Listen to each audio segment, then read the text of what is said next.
Pagi ini kita masuki sidang pra yang kedua untuk hari yang ketiga, yaitu mendengarkan keterangan dari saksi-saksi dan juga ahli yang pemohon hadirkan, yang dari kami hadirkan. Kami akan menghadirkan beberapa saksi dan satu ahli nanti, ahlinya ahli pidana, yang menjelaskan bukan pokok perkara, tetapi pasal 32 itu kenapa kita tanyakan syarat formalnya. Jadi syarat formal, bukan materialnya, ya.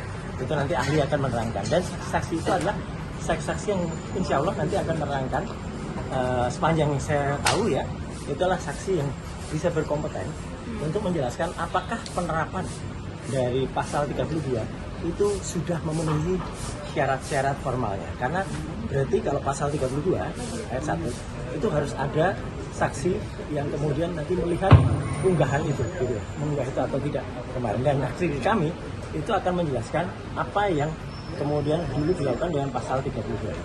Jadi kira-kira seperti itu. Total ada berapa saksi yang dihadirkan? Insya Allah ada 3 saksi. Ya. Nah, sepanjang saya tahu ada 3.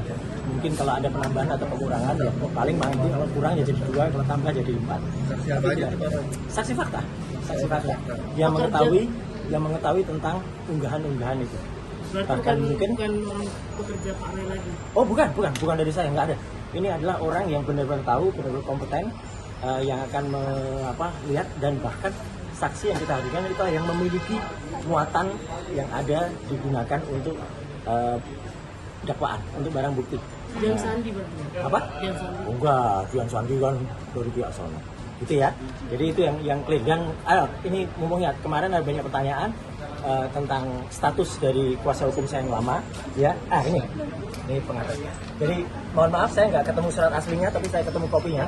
Jadi dia kopi dari surat saya yang sebenarnya sudah saya kirim ke teman-teman media pada tanggal 11 Juli. Tolong dibaca baik-baik. Kalau masih ada sampai sekarang yang gagal paham, yang dimana-mana masih mengaku saya masih kuasa hukum dan itu tidak bisa dicabut. Kok kuasa hukum kok nggak bisa dicabut?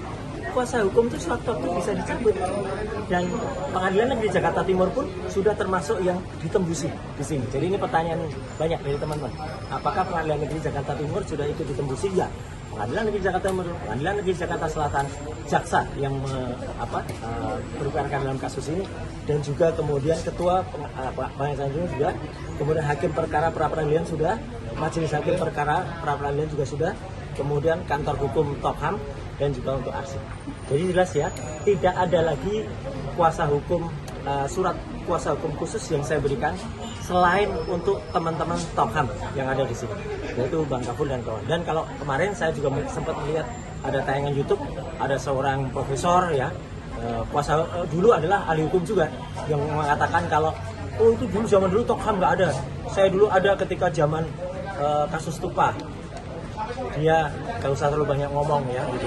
Dia nggak ngerti bahwa orang-orang yang dulu itu Pak Ristan, Bu Erdiana, dan kawan-kawan itu adalah dulu sudah ikut membantu saya, namanya Tokham. Memang betul waktu itu ada juga kelompok dari KAI. Saya aturkan terima kasih untuk teman-teman dari organisasi KAI, almarhum Pak Erna Umar waktu itu, dan sayang beliau sudah wafat. Beliau sebenarnya sebelum wafat ingin sekali juga membantu saya di sini, tapi sayang tidak ada. Tapi saya tetap dekat dengan keluarga beliau, bahkan kedua putrinya saya itu jadi saksi pernikahannya. Jadi clear ya, teman-teman yang mau bergabung silahkan untuk kuasa hukum. Saya tidak menutup kemungkinan, tapi tolong juga tertib dan tidak boleh melanggar etika daripada advokat. Saya kira dari saya itu mungkin Mas Gafur ada tambahan untuk persiapan kita. Baik.